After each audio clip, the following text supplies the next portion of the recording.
Good afternoon. It is Ayo Oshinremi. I'm sorry I've not been able to come to this platform.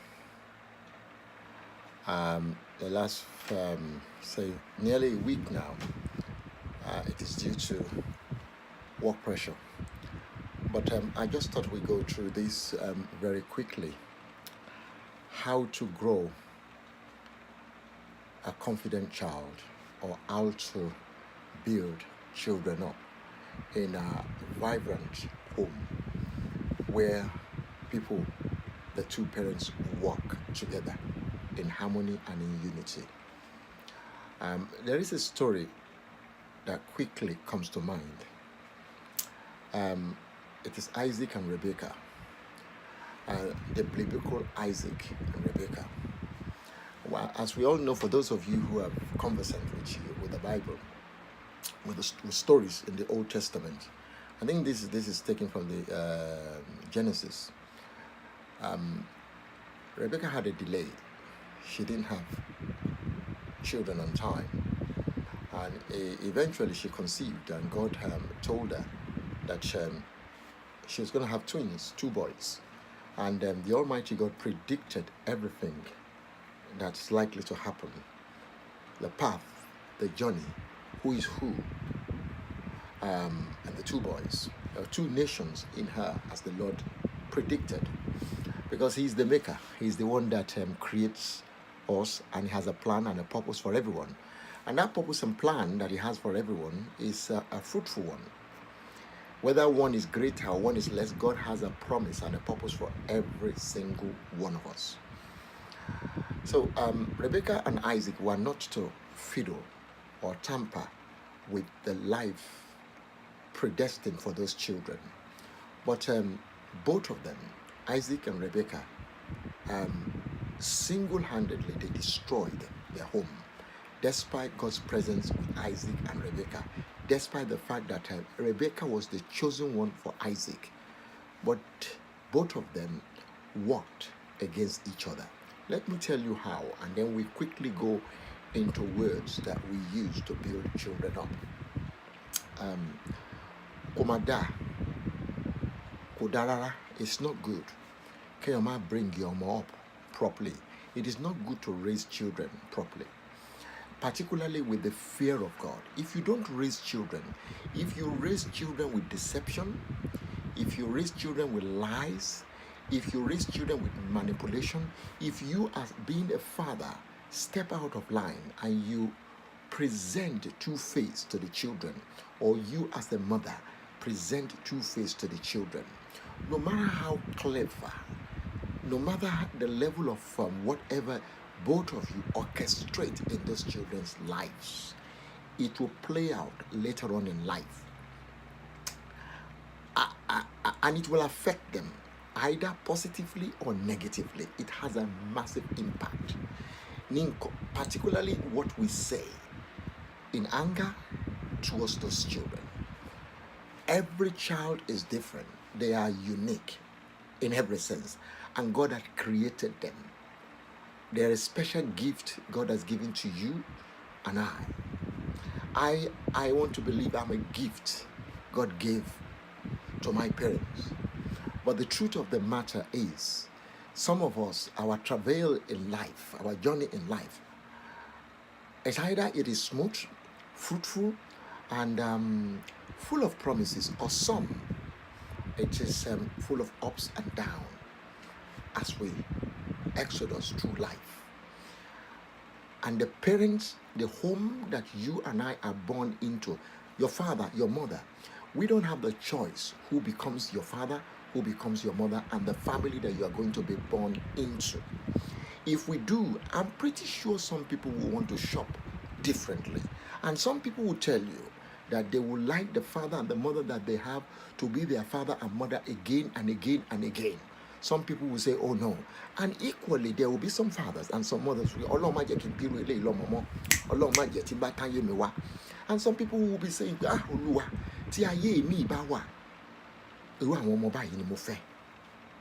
so it is either good or bad. But Isaac and Rebecca, they had two sons.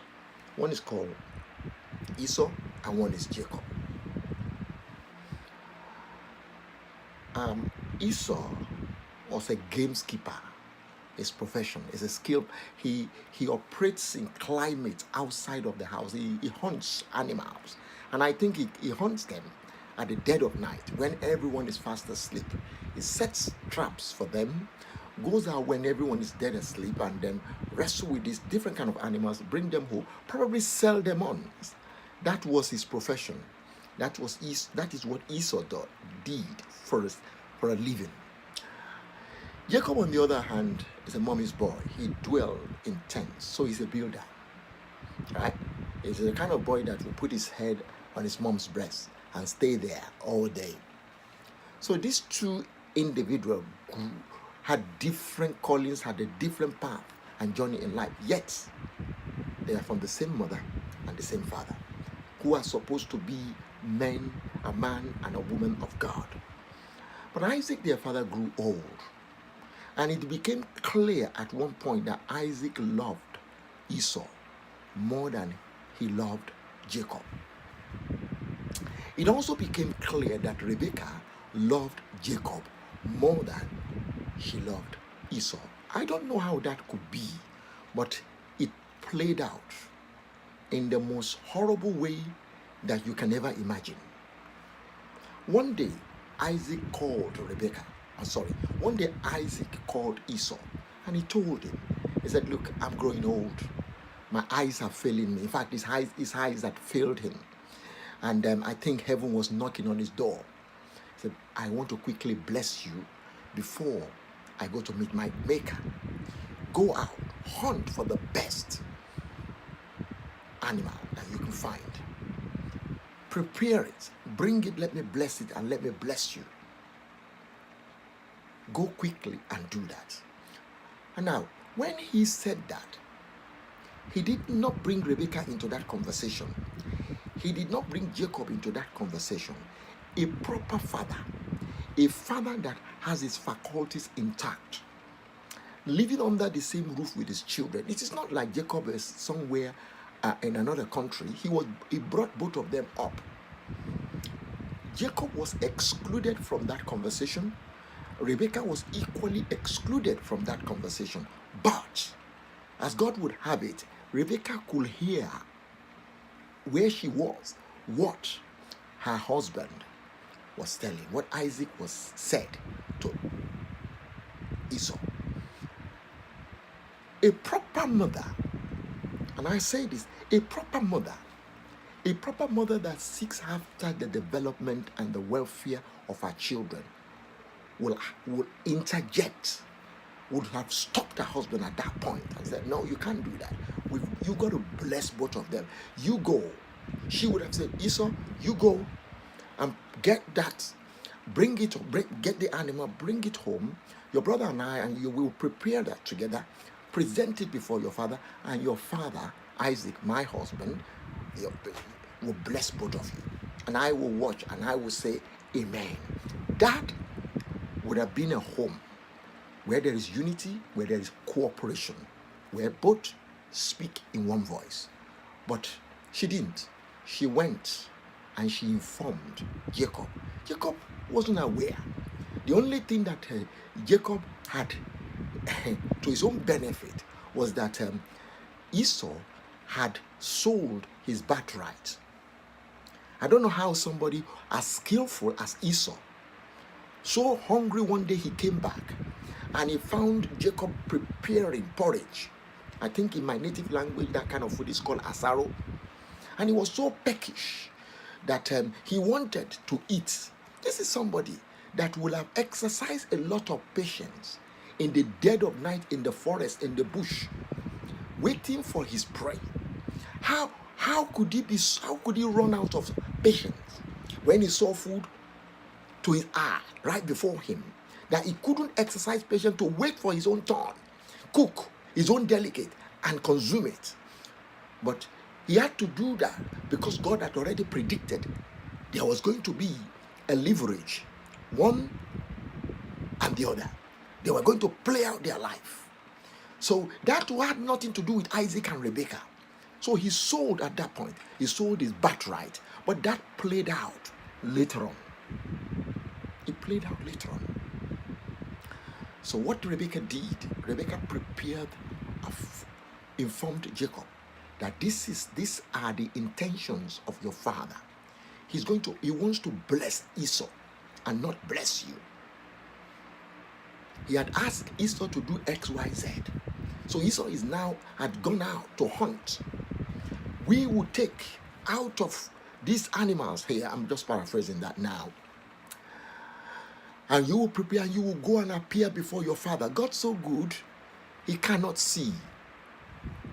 Olúwa kó má gba ojú lọ́wọ́ wa, àmín o. Kí Ọlọ́run kó má gba ọkàn lọ́wọ́ wa, àmín o. Nítorí ẹni tí wọ́n bá gba ojú lọ́wọ́ ẹ̀, wọ́n á ṣe bọ́ṣẹ́ ṣe ń ṣojú. Tó máa sọ pé màá ṣe é bọ́ṣẹ́ ṣe ń ṣojú, ayé ló ń jẹ́ bẹ́ẹ̀. Ó ga o. Àwọn tó ń ṣe ibi, the people that do evil, ó máa ń ṣiṣẹ́ fún wọn o. The people that do evil, that orchestrate evil, it does work for them. But eventually, Asunko, no matter what you do, there will be an end to it. But at the time when they're orchestrating that evil, they persist, they press ahead, particularly if the climate favors them. And if they think nobody can see and they thrive in it, and they cannot see any way out for the person or persons that they put in that confinement. I don't want to drift off points here. But Ayefele sang a song before I go back to the story. Oni antayeba soeda no afibue. Emi change orin si ọ̀nà mẹ́ta. Ohun tí ó bá gbà káyé soeda onu afibue. Àbí ohun tó bá sọra ẹ̀dá láyé afibue. Àbí ohun táyé bá sọ ẹ̀dá no afibue. Torí whether o ṣe ayé ayé akọ̀gbógun tẹlòmíì nítorí pé ọlá Ọlọ́run, ògo Ọlọ́run, iyì Ọlọ́run tó wà lára onítọ̀hún wá akọ̀gbógun tì. Ṣùgbọ́n tó bá wá jẹ́ ẹni tó yẹ pé kò á mọ Ọlọ́run dáadáa, tó jẹ́ pé ó ní ìgbéraga, bóyá wọn ọ̀tọ̀ dáadáa láti lẹ̀, á kọ́ máa sọ̀rọ̀ anyhow, á fi kọ́kọ́rọ́. He will give you, hand over the key to the enemy. Wọ́n wá wọlé sí lára mọ́. Èṣù ẹni ẹ̀kọ́ ẹni ègbé ni. Satan is a warrior, a restless spirit. He doesn't do things in small measures. He's out there to devour. He's out there to destroy. He turns one against the other. He destroys children. He destroys family. He destroys man. His business is to destroy marriages, to destroy nations, to destroy communities, to plunge children and young people into despair. That is the work of Satan. But he has a much more greater and legal right when you hand over the keys to your house, to your life, to him. He would give him an inch, he would take a mile. He will mess you up. But when you begin to look after yourself and you bring yourself under the shadow of the Almighty and you cry constantly, you will enjoy the protection of God. You may be shaken. Storms of life will come. There's no other. There's nothing you can do about that. Storms of when in Tayeba Soeda no afibue unti obagba kaye soeda on to ba sora eda on taye gangan ba soeda lo ma je kaye so wa didakuda gbogbo ẹ̀yin ìyá gbogbo ẹ̀yin bàbá tí ẹ ti fi ẹnu ṣépè fún ọmọ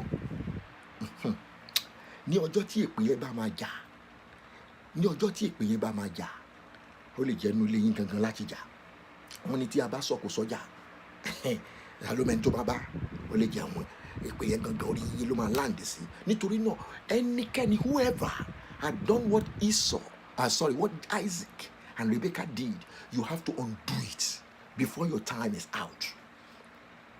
Don't think you will get away. You may, before man and God think before man think you've gotten away. You can run, but you cannot hide, because no one can outrun God. No one can hide. God will pull you out.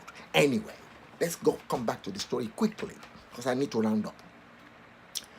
So Jacob did not want to do that. He did not want to go ahead. Jacob was afraid. He said, no, I can't do that. My brother Esau is hairy. When my father touched my arm, my skin is so smooth because mommy looks after him. My father will know, and he will recognize my voice as well. His mother said, no, we will change the game. We will do something about it. We will do something about it. Said, we will scrape the skin of the animal we are going to sacrifice. Spread it and wrap it around your arms, all over your body. So when your father touches you, it is just like he's touching Esau. But what about my voice? Don't worry. This is mommy talking. The boy did not want to do it, but his mom got into his head, into his mind. He went ahead. By the time he appeared before Isaac, Isaac touched him. Isaac felt there's something is not right here. The skin, the sense, the feelings, everything I can sense here, the skin is that of Esau, but the voice is the voice of Jacob. But nevertheless, because of deception, the power of deception, he went ahead and he blessed Jacob. He took the blessing that was meant for Esau. And that blessing, in my own opinion, was supposed to be for both of them. A father brings his children and bless them. Let every child live their life before God, and God will do what he has to do. The Bible tells us to honor your father and your mother so that your days could be long, so that you could enjoy life. And that same word of God also says to parents, do not aggregate your children to the point that you provoke them and they say or do things. But the command is for the child to honor the father and your. As you honor your father, as you honor your mother, whether they are right with you or wrong, the blessing of the Lord will manifest in every aspect and area of your life. He will fight the battle for you. But this time, in that home, things changed completely. Completely. Jacob took the blessing of Esau and he left. What happened? Just as he left, Esau came, prepared with a recipe, a wonderful meal already prepared. And he presented before his father and he spoke. His father touched him. Now I'm paraphrasing that. His father touched him. Oh, his father's spirit dropped, was broken. Said, who was the person that came before you? I've already blessed. Whatever I'm going to give you now is residual. The blessing, the strength, every strength of me. You know, when you start praying and you pray for hours. Just before you conclude your prayer, you may have run out of breath and you're just gasping for breath. You just round up quickly because you've exacerbated your energy. You have given everything that has gone, authentically gone and poured into the life of Jacob. Nevertheless, the father blessed him, but it was a second-rated blessing. He was blessed. He prospered. They both prospered. But that destroyed that home. Jacob had to run for his life. Esau also left home. They left home, in my opinion, at the time they were not even planning to leave. Their mother and their father had a lot to answer for. Both Rebekah and Isaac. Now, you would have thought that Jacob would have learned his lesson. You would have thought that Jacob, when he becomes a father, he will ensure that he doesn't do the same. And what did he do? He even did worse. He loved his children, but did not love them equally. Particularly, he loved Joseph more than the 10 other senior brothers. What Esau did, so what Jacob did to Esau manifested in his own life. His children, just towards the end of his own life, we read what each one of his sons, what they stood for and what they did. One violated his own bed.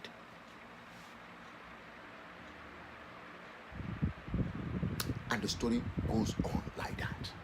But I want to encourage you and I. We have to be a blessing in the life of our children. Kò sí nǹkan kan tó lè hùn kó ṣẹlẹ̀ sí ẹ o. Ìwọ ìyá àbí ìwọ bàbá. Jẹ́ kí ẹnu ẹ, jẹ́ kí ọkàn ẹ kó máa súre fún ọmọ ní gbogbo ìgbà. Èmi bẹ́ẹ̀ mi ṣe, like I'm here. If I offend my children, if I've done anything wrong, I am the first. I may not know how to, but I am apologetic. I say sorry to them. In our culture, you don't. A parent would try and manipulate the situation as if then a child grows up angry, frustrated, feels deprived, feel a level of injustice. A lot of things that some parents do in the life of their children with impunity. And it plays out later on when that person or persons become an adult. I want to just conclude with this. We ought to look, we ought to listen, we ought to follow instructions, we ought to ask questions, we ought to show respect, we ought to believe in ourselves, we ought to engage. The two last words are not on this screen now, but they should have been there. We look, we listen, we follow instructions, we ask questions, we show respect, we believe in ourselves, and we engage. These are words that parents ought to bring their children up on a daily basis as you raise your children. I gave you life, but I cannot live it for you. I give you direction. I can give you directions, but I cannot be there to lead you.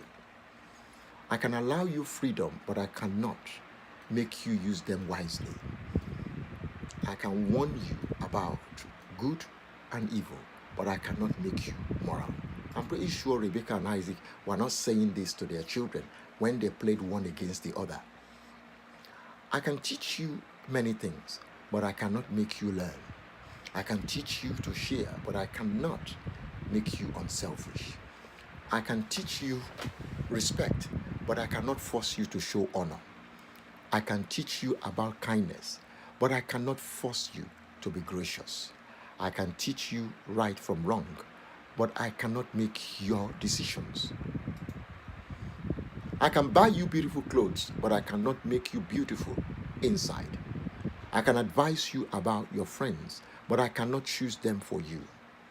I can advise you about the facts of life, but I cannot keep you pure. I can tell you about drugs and alcohol, but I cannot say no for you. I can offer you advice, but I cannot accept it for you.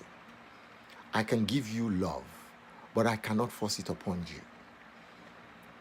I can tell you about lofty goals, but I cannot achieve them for you. I can tell you about how to live, but I cannot live your life.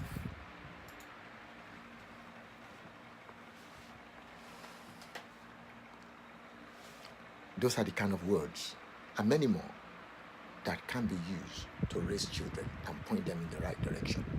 You as a child, me as a son, you as a wife, you as a husband, you as a mother, you as a father. Take that step today.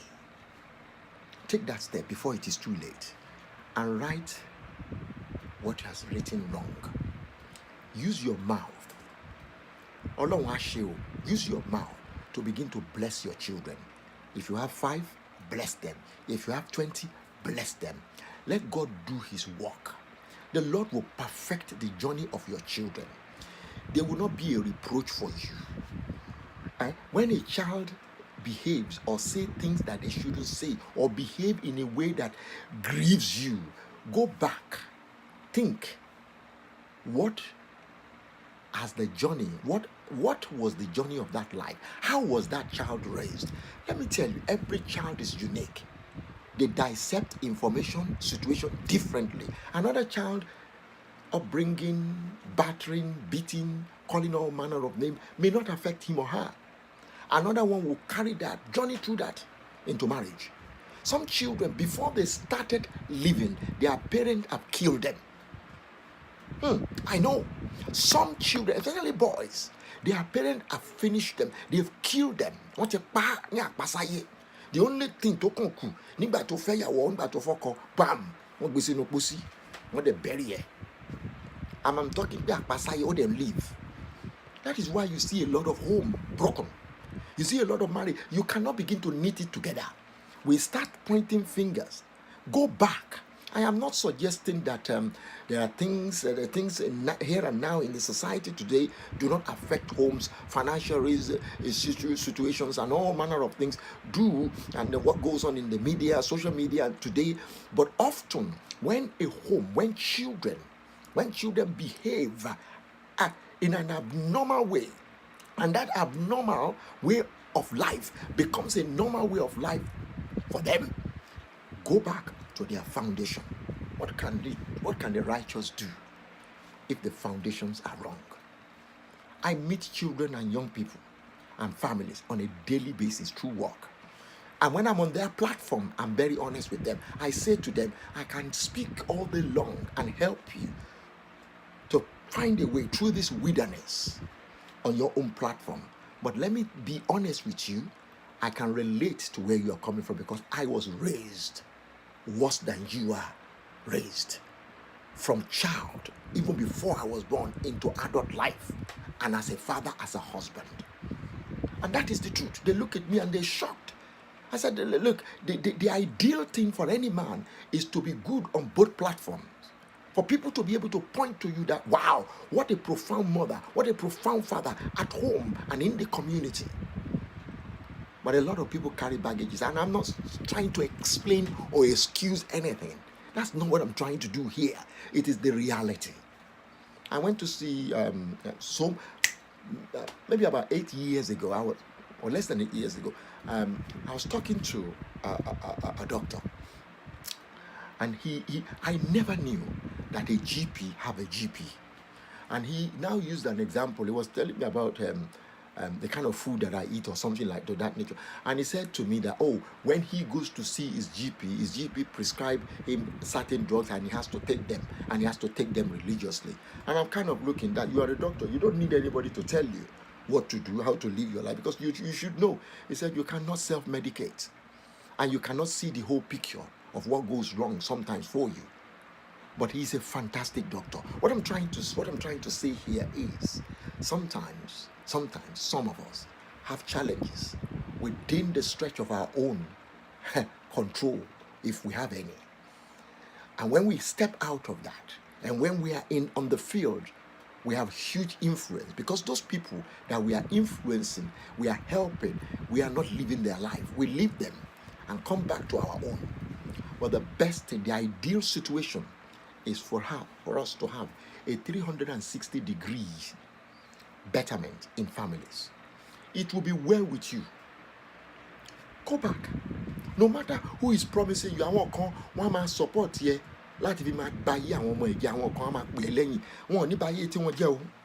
They will not say anything negative about their own children. No. They will be aiding you along.